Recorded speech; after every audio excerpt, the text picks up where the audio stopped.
Welcome in my YouTube channel. Today I brought to you a beautiful chapter written by famous writer Oscar Wilde, The Happy Prince. And it is a story which actually proves you, mentions you that humanity is the virtue that cannot be overpowered by any other materialistic thing. So over here, uh, this story is having two main characters. The first one is statue, the golden statue, and the second one is bird swallow. Now what the role of the statue is that the statue was covered with the holy materialistic beautiful metals like gold, sapphire and ruby and located on the highest tower. On the other hand, there is a bird swallow who wants to migrate from the winter area to some summer or hot region like Egypt. So it keep on migrating, but one day the bird was so tired, so it start taking a little bit of rest near the statue. So at the night the statue start crying. So the bird was pretty surprised. How could it be possible? But still the bird asked the question to the statue. So statue told him that when he was alive, he was the most lively prince. He was the one who never know what is fear. So he keep on enjoying each and every moment of life. He was being so happy and every moment was for him was like the precious. So all the courtiers of his court called him the happy prince.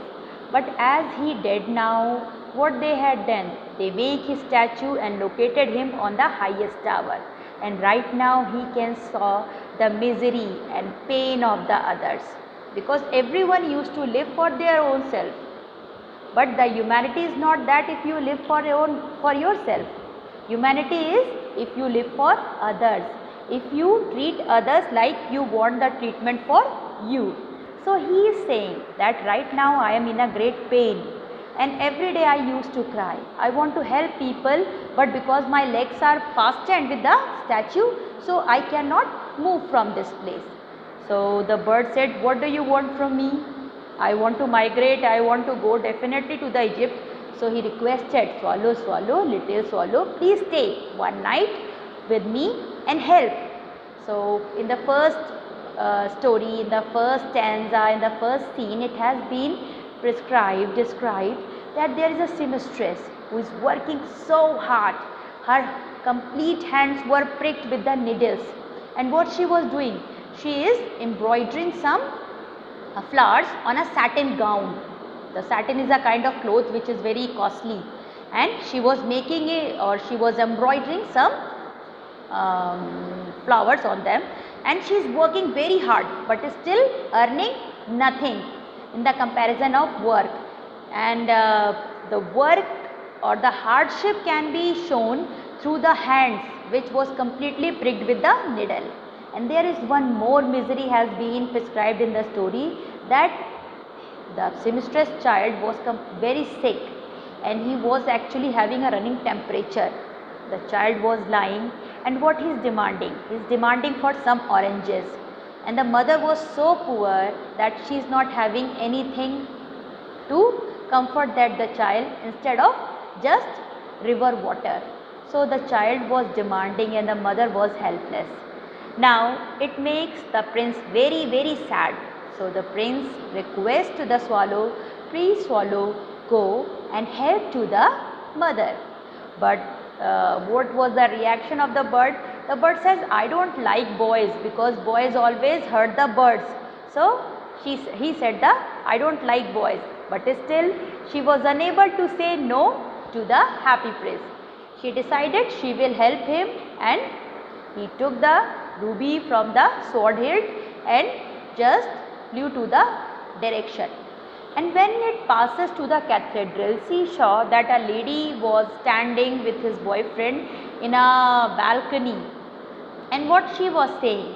She was saying that she needs to be a bridesmaid in her queen's wedding, and for that she wants the beautiful satin dress, and she wants few flowers to be embroidered on that, but the seamstress is so lazy that instead of delivering at time, she is keep on ignoring.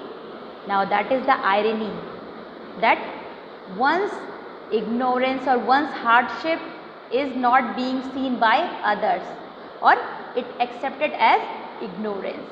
Like what the people, what the persons are doing, the seamstress is working hard, instead of they are accepting it as the laziness. So the bird, instead of doing anything, it keep on flying and reached near to the boy who was completely sick. So what the bird had done, he put the ruby near the mother was sleeping and the boy was completely burning temperature. So the bird was actually doing fanning with his wings, helping the child, and now it gave a very wonderful optimism to the child, and the child start thinking that he is now getting better and better.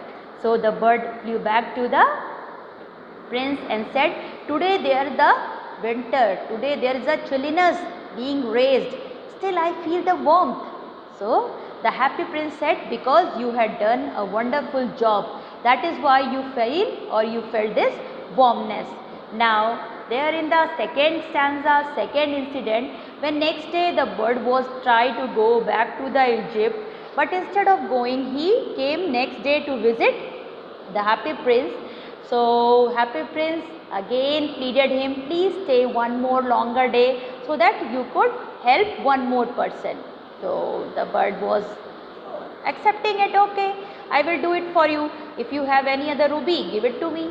The happy prince says, no, I am not having any ruby, but my eyes are made from sapphire, which actually imported from India from such a long time ago, and these are very precious.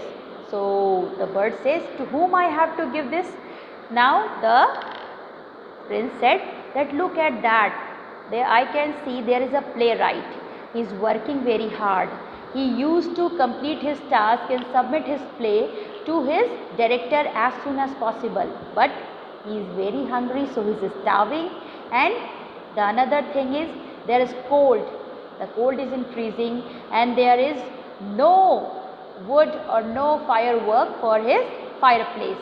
So I would love that you would go and help the person for giving this sapphire.